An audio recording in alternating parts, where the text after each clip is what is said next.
Hello everyone, welcome to exam दोस्त my dear students. तो यार मैंने इससे पिछली वीडियो के अंदर आप लोगों से एक पावर सिस्टम की पजल पूछी थी। पजल फिर से समझा देता हूं कि अगर हमारे पास 22 केवी की लाइन है और 2 डिस्क का इंसुलेटर है, अब क्या होता है उसमें से एक डिस्क किसी कारण से डैमेज हो जाती है, पंचर हो जाती है। ठीक है, तो हम लोग क्या करते हैं, उस पंक्चर डिस्क को रिप्लेस करने की जगह एक तीसरी आइडेंटिकल डिस्क ऐड कर देते हैं। यानी कि अब हमारे पास 3 डिस्क हो गई, नॉर्मल, पंचर, नॉर्मल। ओके, अब ऐसी सिचुएशन में हम देखते हैं कि ये 3 डिस्क मिलकर लाइन को होल्ड नहीं कर पाती, still there is insulation breakdown. तो now what we do is कि वो जो डैमेज डिस्क थी, पंचर डिस्क थी, उसकी जगह नई डिस्क लगाते हैं। अब मेरे पास 2 ही डिस्क हैं, दोनों की दोनों हेल्दी हैं। अब मेरी लाइन होल्ड कर जाती है। तो यानी कि पहले 3 डिस्क थी जिसमें बीच वाली पंक्चर्ड थी, तब मेरी लाइन होल्ड नहीं कर पा रही थी। बट अब मेरे पास 2 ही डिस्क हैं जिसमें कि दोनों की दोनों हेल्दी हैं, तो लाइन होल्ड कर जा रही है। ऐसा क्यों हुआ, आइए समझते हैं। तो देखिए बच्चों, अगर मैं आपको 3 डिस्क इंसुलेटर का डायग्राम दिखाऊं, ठीक है, तो मैं आपसे सॉल्यूशन डिस्कस करता हूं। मेरा क्या थॉट है वो मैं बताता हूं, ठीक है। आप लोग मुझे कमेंट सेक्शन में बता सकते हो आपको कैसा लगा, क्योंकि यार देखो इसका करेक्ट आंसर इनकरेक्ट आंसर क्या होगा ये तो मैं भी नहीं जानता। क्यों नहीं जानता? क्योंकि एक प्रैक्टिकल फिनोमिना ऑब्जर्व हुआ, ठीक है। जैसा मैंने बताया, मेरा एक स्टूडेंट है जो जेई है इस समय पे, उसने ये चीज प्रैक्टिकली ऑब्जर्व करी और मेरे साथ शेयर करी। अब वो इसका रीजन जानना चाहता है, तो अब हम लोग अनुमान लगा सकते हैं ना बेटा। तो मैं आपको एक ऐसा लॉजिक देता हूं जो शायद आप लोगों को सही लगेगा। ठीक है, सही लगे तो जरूर बताना मुझे कि हाँ सर हमको सही लग रहा है आपकी बात। ठीक है, ये देखो, अब ये जो तीनों डिस्क हैं बेटा, ये 3 कैपेसिटर्स की तरह हम दिखा सकते हैं।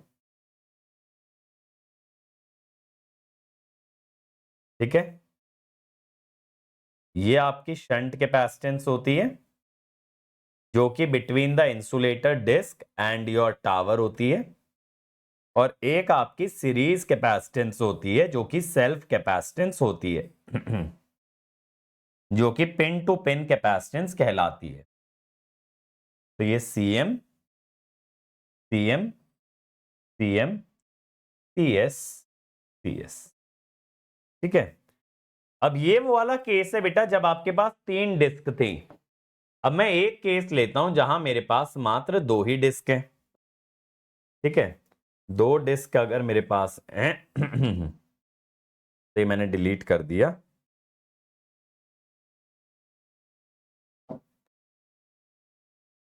ऐसा, ऐसे अब मेरे पास 2 ही डिस्क हैं, करेक्ट। अब आप एक चीज समझिएगा, जब ये 3 डिस्क थी तो बीच वाली डिस्क मेरी डैमेज थी, करेक्ट है। तो बीच वाली डिस्क मेरी डैमेज हो गई, यानी कि ये पंचर होने का मतलब है शॉर्ट सर्किट हो गई। अब इसके शॉर्ट सर्किट होने से क्या हुआ बेटा, ये दोनों सीएस आ गए पैरेलल में। ठीक है, तो यहां पे हो गया 2 CS। है ये अभी भी 2 डिस्क इंसुलेटर, लेकिन यहां पे देखिए सिर्फ सीएस है और यहां पे है 2CS। तो यहां पे बेटा एम फैक्टर क्या हो गया, C equivalent by C M, sorry, हाँ, C equivalent by C M, 2CS by C M, और यहां पे एम क्या हो गया, CS बाय सी एम। अब जैसे एज एन एग्जाम्पल अगर आप इसको 0.1 लेंगे तो यहां पे इसका वैल्यू कितना हो जाएगा, 0.2 डबल। अब आपको क्या पता है, जब 2 ही डिस्क होती हैं तब यहां पे बेटा जो वोल्टेज आती है, एक्चुअली पोलैरिटी उल्टी होती है, कंडक्टर पे प्लस ऊपर माइनस V2 और ये V1, V2 और ये V1। तो यहां पे V2 कितना आता है, V1 1 प्लस M, तो ये हुआ 1.2 V1, और यहां पे V2 आएगा 1.1 V1। तो आप ये देखिए बेटा, बीच वाली डिस्क डैमेज होने से क्या हुआ, नीचे वाली डिस्क और ऊपर वाली डिस्क के बीच का जो पोटेंशियल डिफरेंस है, जो नॉन यूनिफॉर्मिटी है, वो काफी बढ़ गई। नीचे वाली वोल्टेज ऊपर के मुकाबले 20% ज्यादा है और यहां सिर्फ 10% ज्यादा है। ये नॉन यूनिफॉर्मिटी बढ़ने से क्या होगा, मान लीजिए दोनों डिस्क मिलकर के 22 केवी झेलती हैं, कितना झेलती हैं 22 केवी, तो इस केस में पहली डिस्क पे आएगा 10 केवी और दूसरे पे 12 केवी, जबकि ये बनी सिर्फ 11 केवी के लिए, तो ये डैमेज हो जाएगी। और यहां पे अगर इस पे आ रहा है V1 तो इस पे आ रहा है 1.1 V1, जिससे कि वोल्टेजेस का यूनिफॉर्मिटी ज्यादा है और इसमें से कोई भी डिस्क डैमेज नहीं होगी और ये लाइन को होल्ड कर ले जाएगी।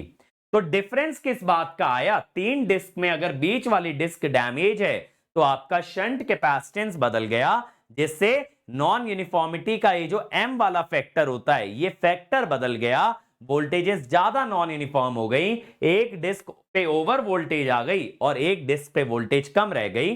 तो जिस पे हाई वोल्टेज है, जो कंडक्टर के करीब है, वो जल्दी डैमेज हो जाएगी और ये लाइन के लिए सूटेबल अरेंजमेंट नहीं होगा। तो इस दिशा में अगर आप डायग्राम बना के सोचते तो शायद आप इस क्वेश्चन को क्रैक कर लेते। तो मुझे कमेंट सेक्शन में बताइएगा आपको मेरा बताया हुआ एक्सप्लेनेशन कैसा लगा, प्लस आप मुझे ये जरूर बताइएगा कि क्या आप लोग इस तरह से सोच पाए थे या नहीं सोच पाए थे। अब देखिए, जो भी गेट 25-26 वाले बच्चे इस वीडियो को देख रहे हैं यार, तो हमारे नए बैचेस आ गए हैं, देख लीजिए एक बार। 26 का इलेक्ट्रिकल बैच संकल्प बैच है, 3 जनवरी से स्टार्ट हो रहा है और इसमें आपको 30% ऑफ मिल रहा है यूजिंग EB30। ये 10% का कोड है, 30% का EB30। और अल्फा बैच ECE का है, ये भी 3 जैन से स्टार्ट हो रहा है using the code EB30, 30% of है। इन दोनों ही बैचेस में 3 जैन से मैं डिजिटल स्टार्ट कर रहा हूं। और वहीं अगर 27 एस्पिरेंट हैं आप, तो इलेक्ट्रिकल का नीव बैच, ECE का इलेक्ट्रॉन बैच, ये दोनों बैचेस भी आपके 3 ऑफ जैन से स्टार्ट हो रहे हैं। फ्लैट 30% डिस्काउंट है यूजिंग EB30। बाकी अगर आप रिकॉर्डेड कोर्सेज के लिए जाना चाहते हैं बेटा, तो यहां पे आप ये देखिएगा, गेट एंड ESE वाला बैच है हमारे पास, जिसमें लाइव प्लस रिकॉर्डेड है, यानी पूरा कोर्स रिकॉर्डेड मिल रहा है, बट कुछ सब्जेक्ट जैसे अभी डिजिटल स्टार्ट कर रहा हूं तो डिजिटल इसमें भी लाइव जाएगा, या फिर ESE के एक्स्ट्रा सब्जेक्ट जैसे मैं मटेरियल पढ़ा रहा हूं तो मटेरियल इसमें लाइव मिल रहा है।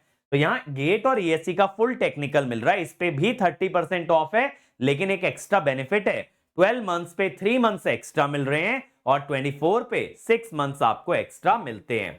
और वहीं अगर सिर्फ गेट आपका लक्ष्य है तो लक्ष्य गेट 2.0, इसमें भी 30% ऑफ है, प्लस आपको 12 मंथ्स पे 3 मंथ्स एक्स्ट्रा मिलते हैं और 24 मंथ्स पे आपको 6 मंथ्स एक्स्ट्रा मिल रहे हैं। ठीक है, और बाकी गेट 25 वाले बच्चों के लिए हमने 45 डेज और 50 डेज का क्रैश कोर्स दे दिया आपको इन 999 प्लस GST, जिसमें आप अपने सारे सब्जेक्ट बेहतरीन तरीके से रिवाइज करके जा सकते हैं। तो इसमें कोई डिस्काउंट नहीं है, इसका प्राइस ऑलरेडी मिनिमम रखा गया है। और अगर आपको लेना है टेस्ट सीरीज, तो टेस्ट सीरीज पे 50% ऑफ है यूजिंग EDT50। क्या कोड है EDT50, जिससे 50% ऑफ मिलेगा। ठीक है, तो कमेंट जरूर करिएगा इस वीडियो पे, और अगर अच्छा लगा हो तो इसका क्वेश्चन और सॉल्यूशन दोनों वीडियो अपने फ्रेंड सर्कल में अपने सभी दोस्तों के साथ शेयर कीजिए। तो मिलता हूं आपसे इसी तरह के नेक्स्ट क्वेश्चन में। Thank you.